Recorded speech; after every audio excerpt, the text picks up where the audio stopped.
All right, so this is our MPS machine. So this is where our students comes and do their labs related to industrial automation.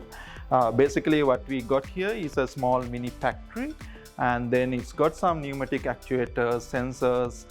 So when the students comes to this lab, they are given this computer and the computer programs where they write their computer programs to control this mini factory.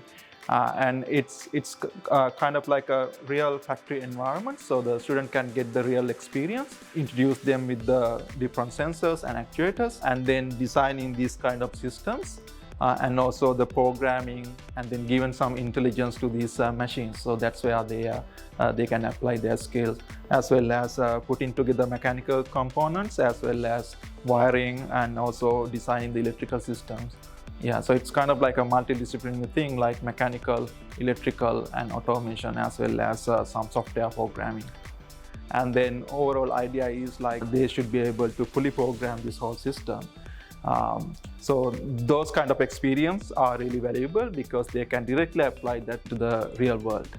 Most of the jobs that are created now are related to automation, and from this year onwards we have rebranded it into electrical with industrial automation and mechanical with industrial automation.